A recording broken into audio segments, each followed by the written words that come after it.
Hey folks, welcome to Head, Heart, and Hustle, the podcast that gives you insights from real working creatives.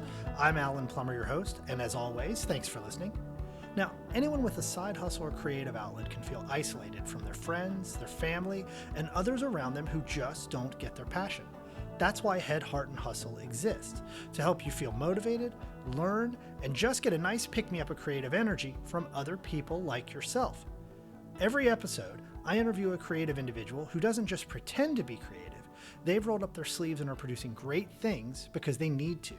They know that being creative is part of who they are. Sound familiar? Good, then you're in the right place. Now, today we're speaking with Sharif Renno. Sharif is a woodworker. He also works in social media like myself, but has a pretty neat hobby. As you'll get into, he actually talks about working with wood out of necessity when he started out at a young age, moving into his first apartment and how that grew for him. Really enjoyable conversation, very laid back individual. We had a lot of fun. And without any further ado, let's dive right in. So, Sharif, thanks for doing this. I ambushed you yesterday over dinner. So thank you for volunteering.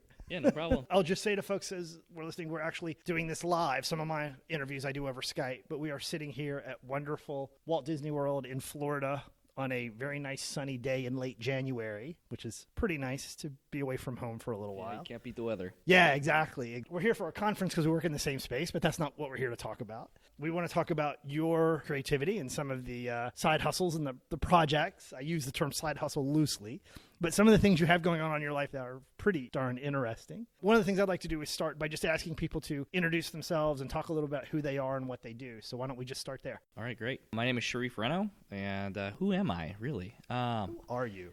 I'm sort of a Renaissance man, but before all that, I'm a family guy first. And so came from a very small family, so I really cherish the time I can spend with them, as well as my own little family that I've got. Married into a much larger family, so I kind of get to take advantage of all that family time that we have over the holidays, etc. And so that's kind of like at the heart of who I am. I really appreciate that time, and so I don't get a lot of creative outlets, but the time that I do get, I try to get my hands dirty and play around with tools and stay offline. You know, my professional life is, for the most part, online.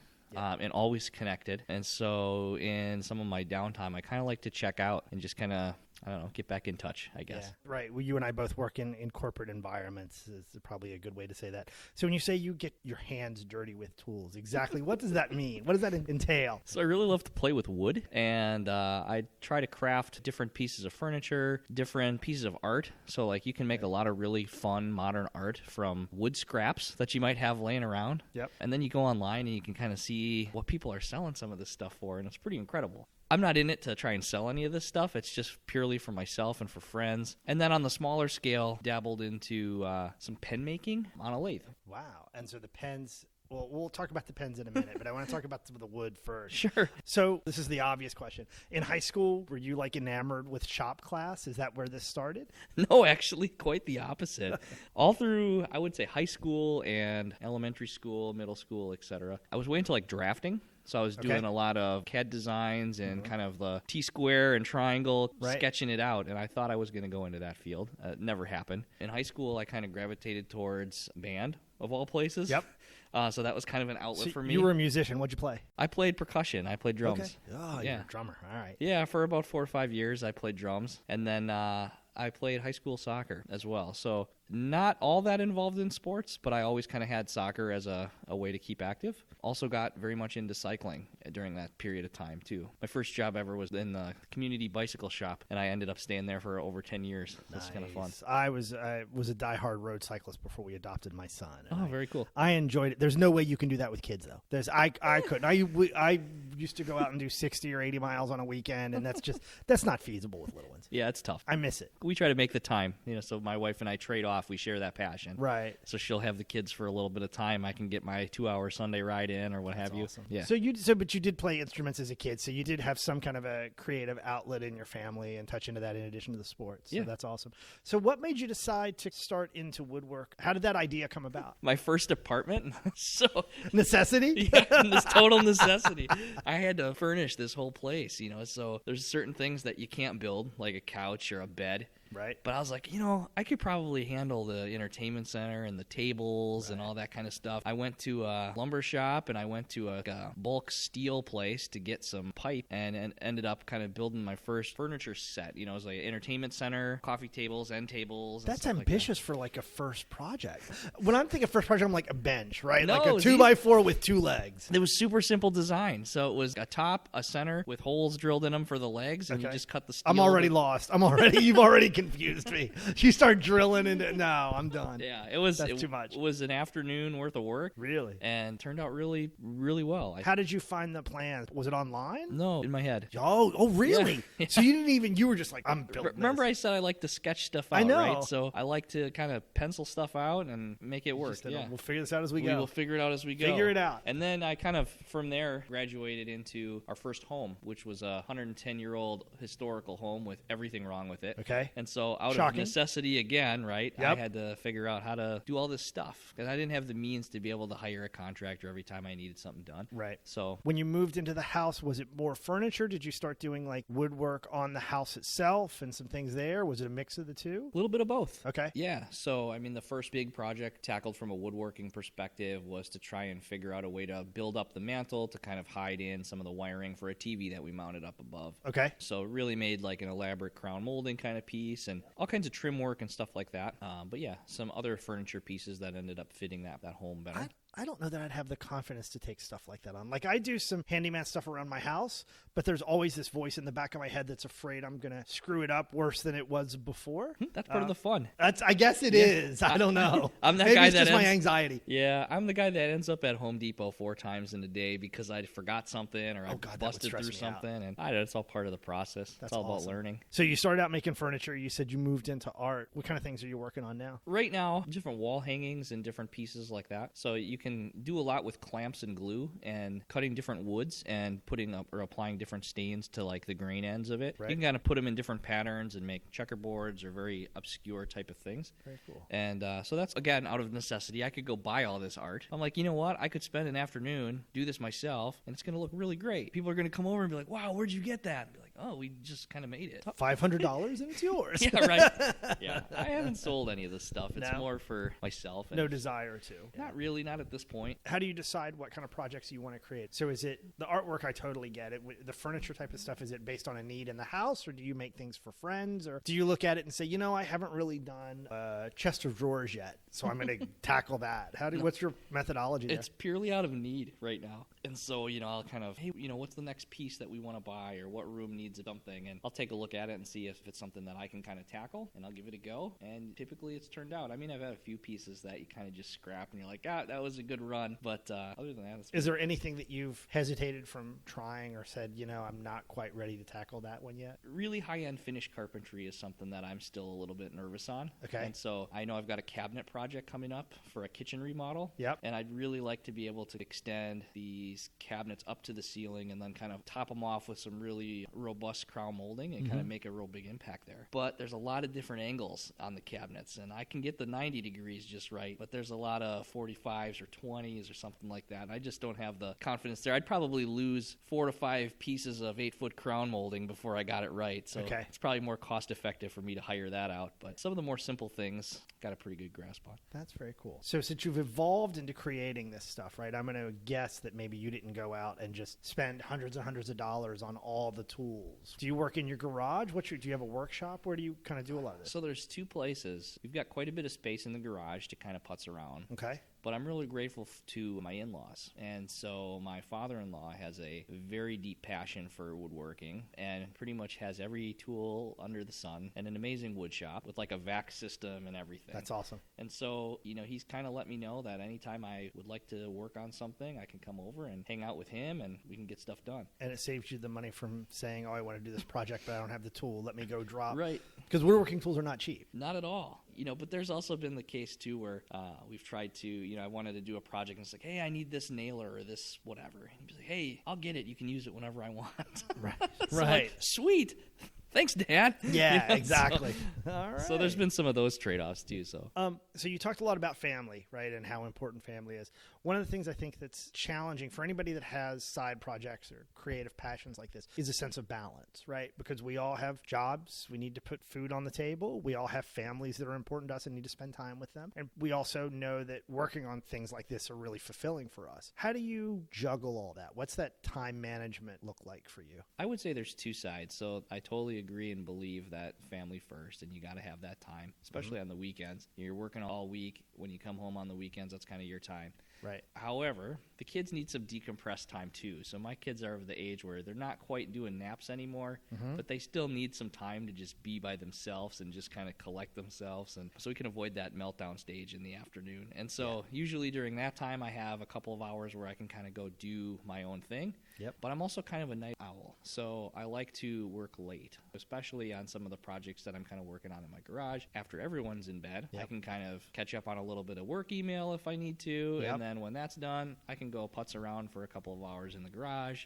and get some more stuff done. And it doesn't wake anybody up. It's not loud enough or anything. That's good. Yeah, I have noticed with my stuff, Saturday or Sunday mornings can be good once my son has breakfast, because you're absolutely right. He needs some of that decompression time early to mid-morning, and then once we have lunch, we can kind of go out and do stuff. And then it's the same thing in the evenings, right? Ideally, you can put in a good 60 or 90 minutes after the family goes to bed before I kind of conk out myself. Are your kids taking an interest in the stuff you're doing? Do you see any kind of creative spark or any kind of creative interest in them with what you're doing? Yeah, I think in my oldest, two girls, like I said before, and my youngest is still way into the dolls. She's 4. But my oldest doesn't really have an interest in any of that stuff. Okay. She has an interest in, like, building things. So, like, Legos were on the top of her list this Christmas. Yeah. And, you know, we've got a whole table full of Legos down in the basement that we kind of putz around on. See, I think that's related. I think so. You go from Legos to you talking about AutoCAD and drafting. I think there's a progression there. There might be. I see that. She's also starting to express an interest in stuff that's way over my head even. So she wants to get into the coding and doing all that kind of stuff. Oh, okay. So we're kind of trying to capitalize on that and get her excited about that and support that as much as we can. Yeah, and that's a huge thing. I interviewed Brandy Mann, who works at SAS, and she teaches STEM in public schools, and she talks a lot about that because she started as an engineer, and she and I get into what that looks like and how you introduce STEM's education to kids and the problem solving and stuff. It's a whole massive area. Is there anything that you've built that, I don't want to use the word failure, but is there anything that you've built where you're like, you know, I really learned a lesson from that, and here's what it was? Well, I think I've had a couple of those. Yeah. I mean, we could talk a little bit about this entertainment center that I built for the new home. We looked near and far for something that we could afford that would fit all of the electronics that we wanted and then also take up the space on the wall. Okay. I can't tell you how many pieces of that I messed up before I got a product that was something that you'd be proud to put in your house. Yep. You know, so we had to make all the stuff from scratch. So all the doors, and I screwed up a couple of doors. I glued stuff wrong, and cost more in the end because you got to go replace those parts, and there was more time. And then from a pen perspective, I mentioned we did pens on the lathe. I've exploded so many of those things by pressing too hard on the wood as it's spinning around. Talk a little bit about that. The wood is on the lathe, and you're kind of trimming it down to the shape of a pen? Yeah, with different chisels. Okay. And so it's all based on the pressure that you put on it. Yep. You put too much pressure, and the wood blank just explodes. Splits? Wow.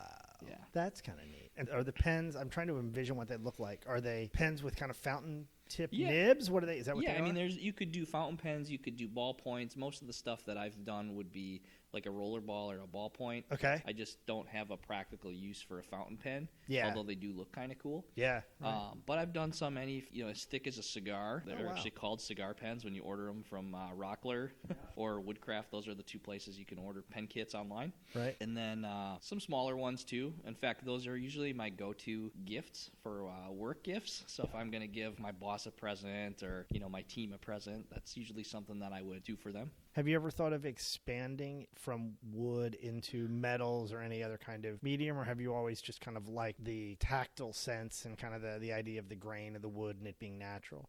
I think it would be really fun to get into some of that other stuff. I just haven't had the additional time and or the resources to go out and buy like a welder or something. Well, that's the other thing, right? Because you've got to have the tools and everything to kind of get into that. Yeah. So what advice would you give for other people who are pursuing their own creative projects kind of of on the side. What have you learned that you think is helpful? Well, it's okay to fail, or another way to say it is it's okay to wobble, because there's learning in the wobble.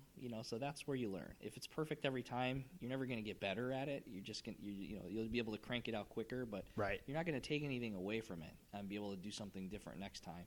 And I think those failures expose different opportunities for you to do different things, approach projects differently, and just think about how you could apply that in other aspects of your life too. Yep. So that's one of the things. Be open to improvisation. And I say that because, a lot of times I'll go into something and really want it to be a certain color. And once you apply stain to something, that's the color it's going to be. Right. And, I've kind of looked at it like, man, that's not exactly what I wanted. But then kind of stepping away, give it a day or so to let it soak in and be like, you know what, this actually looks pretty cool. I'm happy it turned out this way.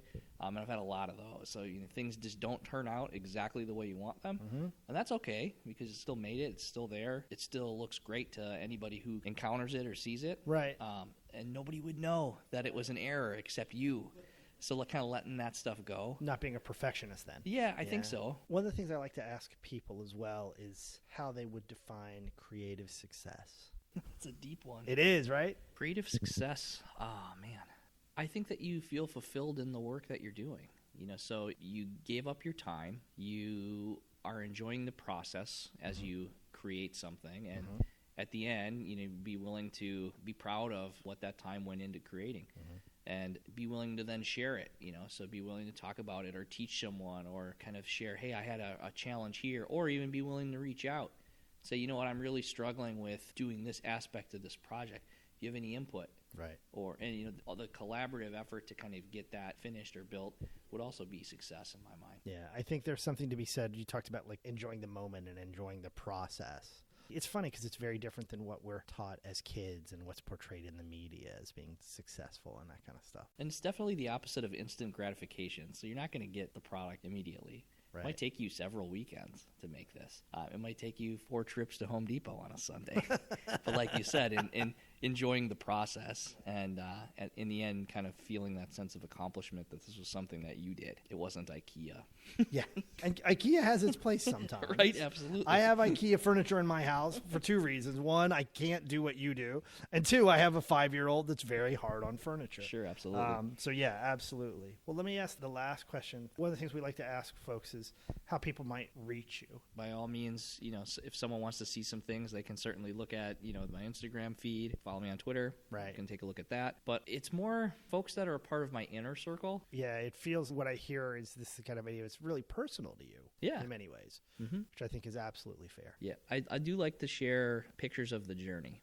So as things are coming together, you'll kind of see, hey, here's the tabletop that we glued up, or here's the doors as they're kind of being built, and kind of take people along that way. But again, it's personal. It's to a small group of people that are connected to me. Well, Sharif, this has been great. I appreciate it. Thank you for taking time. Glad we could duck out for a couple minutes and knock this out. Yeah, for sure. Yeah, it's been really enjoyable. Thank you. Thanks for having me. Okay. All right, folks, there you have it. Thanks again, Sharif, for doing that interview with me. I certainly enjoyed it. When he shared some pictures of the pens that he had made, I certainly was a little bit jealous.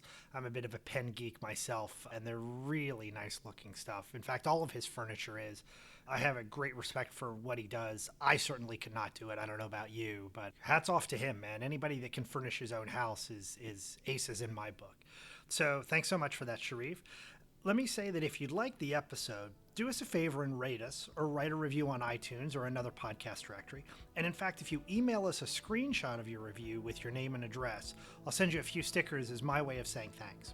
You can also get email updates from us, which are fairly inconsistent depending on how busy my life gets.